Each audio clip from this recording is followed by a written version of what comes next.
तो हिंदी का हमारा गद्यांश है आचार्य रामचंद्र शुक्ल द्वारा रचित पाठ से ये दिया गया है गद्यांश। और इस गद्यांश में देखेंगे कि ये इम्पोर्टेंट गद्यांश है परीक्षा की दृष्टि से। लिखा है कि कुसंग का ज्वर सबसे भयानक होता है, यह केवल नीति और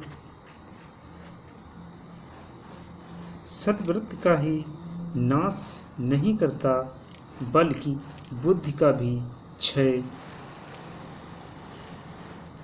करता है। किसी युवा पुरुष की संगति यदि बुरी होगी तो वह उसके पैरों में बंधी चक्की के समान होगी, जो उसे दिन प्रतिदिन दिन अवनति के गड्ढे में गिराती जाएगी। और यदि अच्छी होगी तो सहारा देने वाली सदृढ़ बाहु के समान होगी, जो उसे निरंतर उन्नति की ओर उठाती जाएगी। तो इसका सबसे पहले उपयुक्त गद्यांश का संदर्भ लिखना है। तो संदर्भ लिखने के लिए लिखेंगे प्रस्तुत गद्यांश हमारी पाठ्य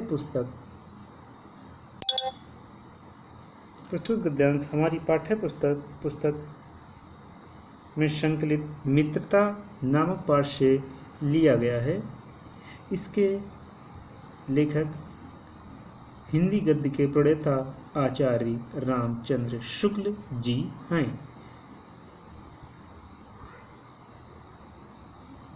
इसके बाद प्रसंग में लिखेंगे कि इन लाइनों में मित्रता के विषय में आचार्य रामचंद्र शुक्ल जी ने बताया है। अब रेखांकित अंशों की व्याख्या करना है। तो व्याख्या लिखा है, कुशंक का ज्वर सबसे भयानक होता है। तो इसका अर्थ देखेंगे, बुरी संगति सबसे भयानक होती है, यह एक भयानक रोग के समान होती है। यह अच्छे गुणों का विनाश करने के साथ बुद्धि का भी विनाश करती है। यदि किसी युवक की संगति बुरी हो गई तो वह पत्थर की चक्की के भांति इसके पैरों में बंध जाती है, वह गतिहीन हो जाता है, उसकी बुद्धि नष्ट हो जाती है, वह दिन प्रतिदिन विनाश के गर्त में गिरता जाता है। किंतु यदि अच्छी संगत मिल जाए, अर्थात अच्छे दोस्त मिल जाएं, तो बुरी संगत में पड़ा व्यक्ति गर्त से निकलकर सारी बुराइयों से मुक्त होकर प्रगति के पथ पर चलने लगता है।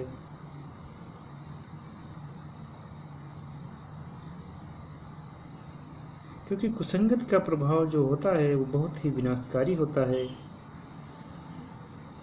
दुष्टों की संगत में पड़ा व्यक्ति अपनी बुद्धि आचरण में क्षीण होता हुआ अच्छे बुरे उचित अनुचित की समझ को खो देता है, धीरे धीरे पतन के अंधकार भरे गर्त में गिरकर नष्ट हो जाता है।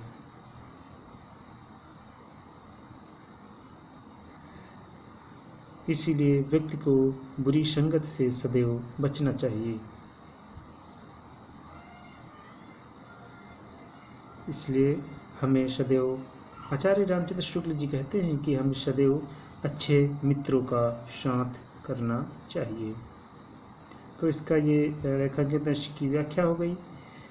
तो ओके, थैंक यू।